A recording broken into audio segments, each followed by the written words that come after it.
Good evening. My name is William Castle, but you can call me Bill. For years, I've been producing motion pictures just for the fun of scaring the wits out of you. And right now, if you're game, I'm going to tell you a tale of terror that would scare a ghoul out of his favorite graveyard. Now, first, pull down the shade. There's no telling who or what might be looking in your window. Now, turn out the lights. Oh, wait a minute. Have you signed your life insurance policy? You really should, you know, because the last person who listened to this story in a darkened room dropped dead. I mean, real dead.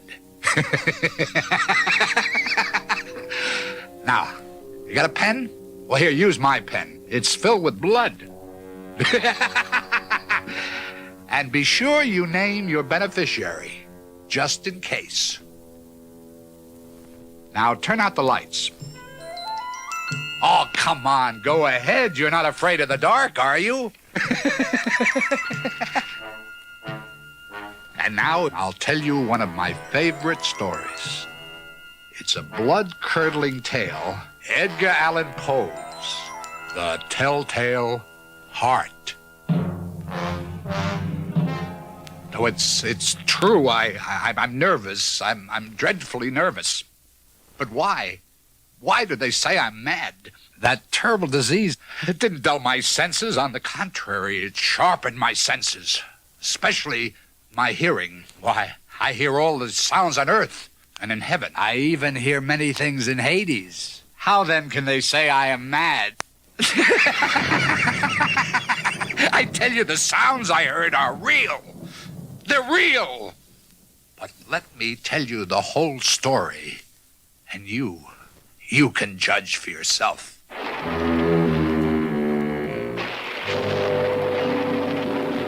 It's impossible to say how the idea first came to me. But once the thought entered my brain, it haunted me day and night. Actually, there was no reason for doing what I did. There's no passion. On the contrary, I liked the old man. He had never wronged me, and I had no desire to take his money. I think it was his eye. Yeah, that's what it was. The old man had the eye of a vulture. A pale blue eye with a ghastly film over it. Whenever that horrible eye fell upon me, my blood ran cold. And so I finally made up my mind to take the old man's life and rid myself of that evil eye forever. Oh, I know you think I'm mad. But you wouldn't think I'm mad if you knew how cleverly I laid my plans to do away with the old man. Now, with extreme caution and great care, I set about to do what had to be done.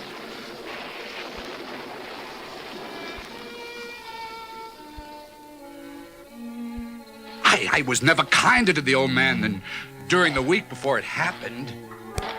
Every night, about midnight, I went to his room. Cautiously, slowly, I turned the latch on his door. Opened it, oh, so gently, that I might not disturb the old man's sleep.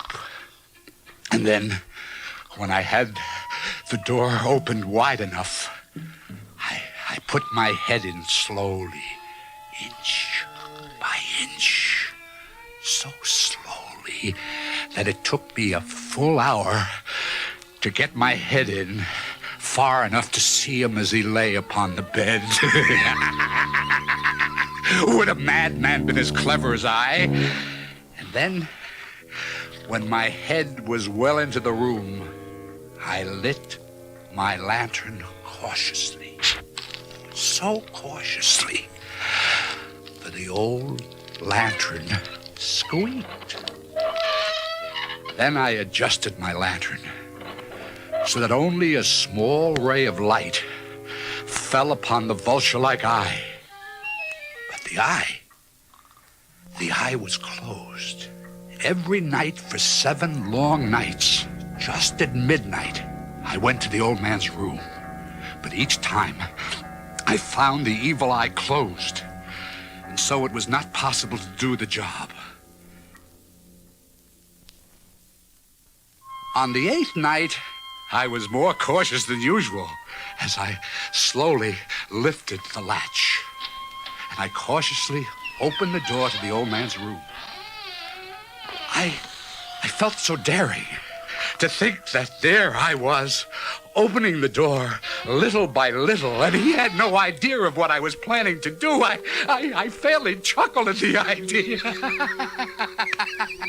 But the old man must have heard me, for suddenly he rolled over in bed as if he might be waking up, but it was pitch black. So I kept opening the door until I was inside the room. Then, as I was about to light my lantern, I bumped into a chair. And the old man sprung up in bed, crying out, "Who's there?" I stood motionless and silent for a full hour without moving a muscle. But I didn't hear the old man lie down. He was still sitting up in bed listening. And though he neither saw nor heard me now, I sensed that he was filled with mortal terror. I was moving slowly forward. It was the old man's cat. Perhaps he thought it was the cat he'd been hearing all along. After waiting a long time without hearing him lie down, I decided to light my lantern and turn it so that only a small ray of light, like a spider's thread, shot out from my lantern and fell full upon the vulture-like eye. Oh, the eye was open, wide open, and I grew furious as I gazed upon it. The dull blue eye with a hideous veil over it that chilled the very marrow of my bones. But I could see nothing else of the old man, for I had directed that ray of light precisely on the horrible eye. I could hear a low, dull sound. I knew that sound too well. It was the beating of the old man's heart. The sound increased my fury, as the beating of the drum gives the soldier false courage. But even now, I kept still and motionless. I kept the slim ray of light focused on the evil eye. And now a new anxiety seized me. The sound would be heard by my neighbors. But the thumping of the heart increased. The old man must have been filled with terror. The sound grew louder.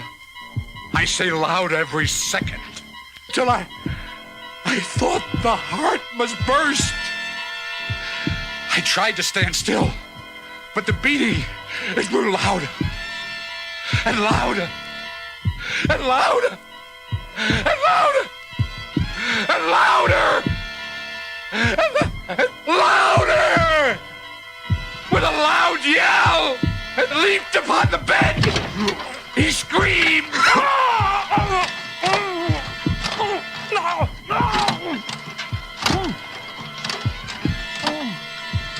I dragged him to the floor, and I covered him with the bedding until he breathed no more.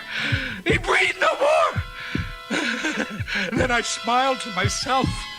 The deed was over.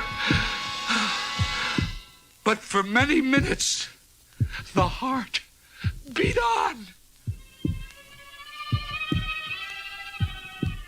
But this didn't worry me. The neighbors couldn't hear this through the walls.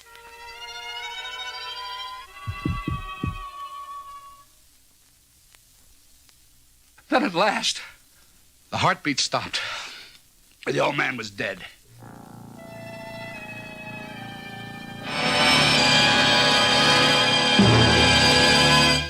I removed the bedding and I examined the corpse.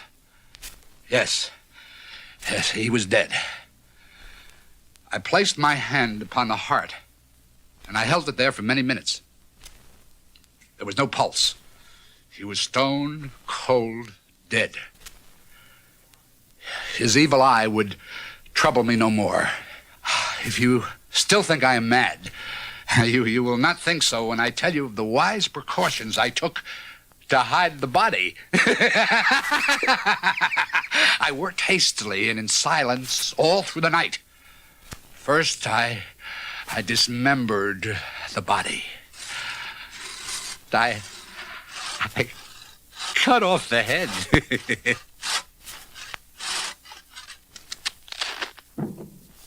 Then the arms. Then the legs.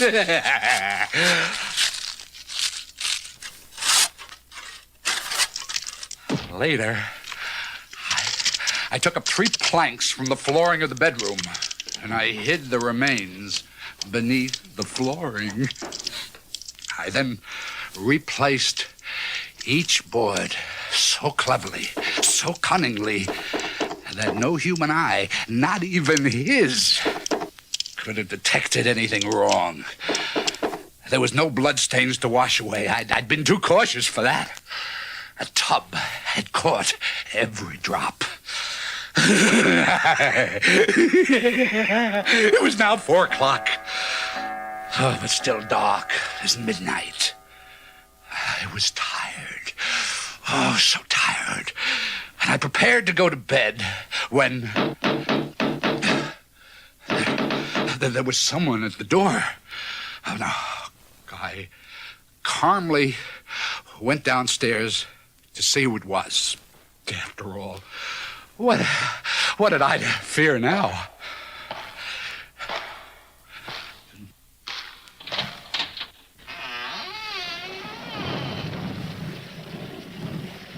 Gentlemen? Sorry to get you up at this hour of the night, sir, but we've received several calls from some of your neighbors. The woman next door says she heard a horrible scream. Scream? Oh, that was me. I have terrible nightmares. Sometimes I wake up screaming at the top of my voice. Now, the woman's husband said it sounded like an old man. Old man? Oh, yes. There is an old man living here, but he's out of town. He's vacationing in the country. Well, if you don't mind, we'd like to come in, have a look around. Strictly routine. Here's our search warrant. Huh? Oh, yes, of course. Gentlemen, do come in. I'll put a log on the fire. It's chilly outside tonight.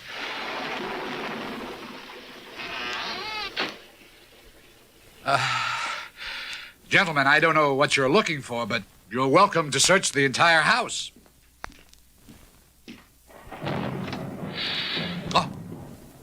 Oh, that's the old man's room. Come, I'll show you.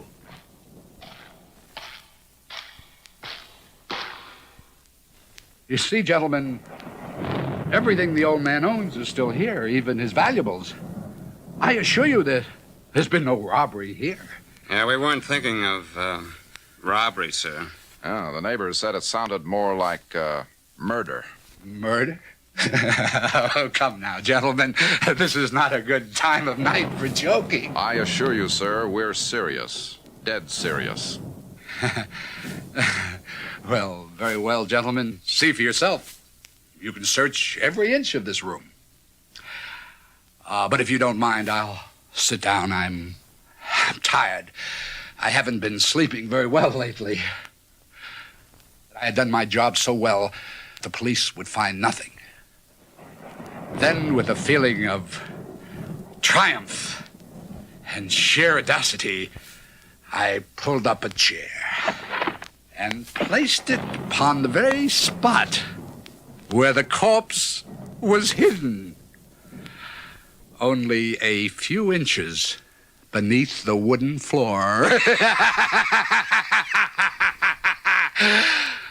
My calm manner must have convinced the police that I was innocent of any wrongdoing.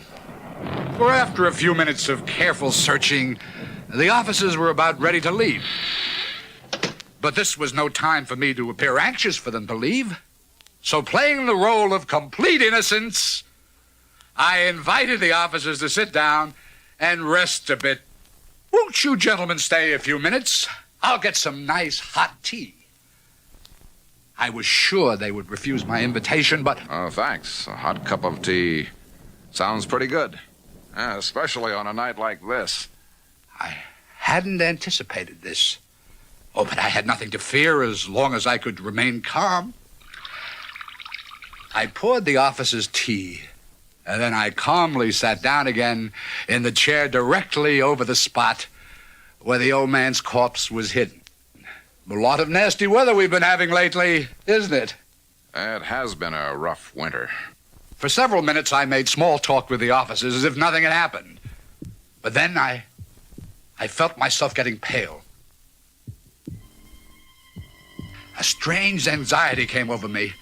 My head ached, and I had a strange ringing in my ears. Then the eerie sound grew louder and louder. Could it be that I was hearing my own heartbeat? Could the officers hear it? I talked faster and more freely to cover the increasing sound, but it grew louder and louder. Then, suddenly, I realized it was not my heart that I was hearing. The ghastly sound seemed to come from beneath the floor. Oh, no. Oh, no. It couldn't be the old man's heart. He was dead. He was dead. Stone cold dead and dismembered. There could be no mistake about that. No doubt I grew pale. Very pale. But the terrifying sound was getting louder. Yet the officers seemed to hear nothing. I got up, and I walked the floor nervously. My voice became high-pitched. I paced the floor, faster, faster, back and forth, but the sound didn't stop. Oh, God, what could I do? I ranted, I raved, I swore. I picked up the chair I'd been sitting on. I raised it high in the air, and then I crashed it down upon the boards that covered the corpse. But the sound wouldn't stop. No, it grew louder and louder and still louder. But the officers kept chatting to each other as if nothing was wrong. Was it possible that they didn't hear this terrifying sound? Oh, Almighty God. No, they heard, they suspected, they knew, or did they? But nothing could be worse than my agony. I couldn't stand it any longer. I knew I must scream or die. Help me rip these boards from the floor here. I must stop the beating of his hideous heart.